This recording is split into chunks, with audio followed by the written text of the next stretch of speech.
దేశవ్యాప్తంగా ఉన్నటువంటి రైతులందరికీ కేంద్ర ప్రభుత్వం ఇప్పుడిప్పుడే అదిరిపోయే శుభవార్త చెప్పింది. మహిళలకు సంబంధించి మరో శుభవార్త కూడా రావడం జరిగింది. ఈ యొక్క రెండు శుభవార్తలను వీడియోలోకెళ్ళి పూర్తి వివరాలు తెలుసుకుందాం. వీడియో నచ్చితే లైక్ చేసి రైతులకు సంబంధించిన ప్రతి చిన్న అప్డేట్ కూడా మిస్ అవ్వకుండా తెలుసుకోవాలంటే మన ఛానల్ని సబ్స్క్రైబ్ చేసుకోండి. ఇక లేట్ చేయకుండా టాపిక్ని స్టార్ట్ చేద్దాం. సార్వత్రిక ఎన్నికలకు రంగం సిద్ధమైంది. ఏప్రిల్ మే మధ్య లోక్సభ ఎన్నికలు జరిగే అవకాశం ఉంది.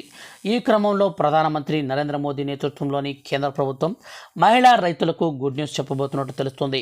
ప్రధానమంత్రి కిసాన్ సమ్మాన్ నిధి పథకం కింద రైతులకు అందించే ఆర్థిక సాయాన్ని ప్రత్యేకంగా మహిళా రైతులకు రెట్టింపు చేసేందుకు యోచిస్తున్నట్లు ఒక రిపోర్ట్ వెల్లడైంది. ఈ మేరకు ఈ వ్యవహారం గురించి 3 అధికారుల ద్వారా తెలిసింది. దీని ద్వారా మహిళా రైతులకు ప్రతి ఏటా 12,000 రూపాయల పంట సాయం అందనున్నట్లు సమాచారం.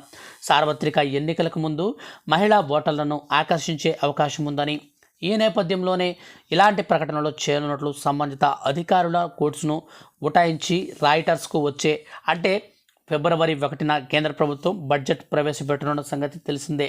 అప్పుడే మహిళా రైతులకు పంట సాయం పెంపుపై కీలక ప్రకటన ఉంటుందని తెలుస్తుంది.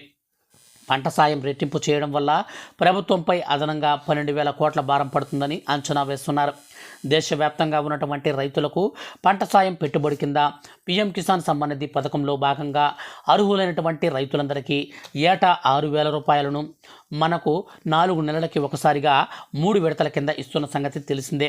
ఇప్పటి వరకు మనకు 15 విడతల విడుదల చేస్తున్నటువంటి కేంద్ర ప్రభుత్వం ఇప్పుడు 16వ విడత కోసం ఎదురు చూస్తున్నారు. ఇది మనకు ఫిబ్రవరి చివరిలో కానీ లేదా మార్చి తొలి వారాల్లో కానీ మనకు వచ్చే అవకాశం ఉంది. అదేవిధంగా ప్రస్తుతం ఇస్తున్నటువంటి ఈ యొక్క 6,000 రూపాయల సాయాన్ని 8,000 రూపాయలకు కూడా పెంచుతున్నట్లు మనకు తెలుస్తుంది.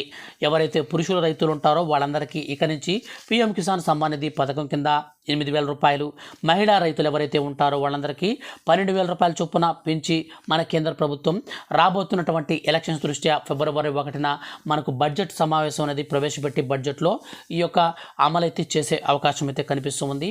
ఫ్రెండ్స్, ఇదండి మనకు త్వరలో దీనికి సంబంధించినటువంటి పూర్తి సమాచారం, అనగా ఎప్పటి నుంచి దీన్ని అమలు చేయబోతున్నారో కంప్లీట్ ఇన్ఫర్మేషన్ అయితే నేను మీకు వీడియోలో ఇస్తాను. మిస్ అవ్వకుండా ఉండాలంటే మన ఛానల్ని సబ్స్క్రైబ్ చేసుకోండి. లైక్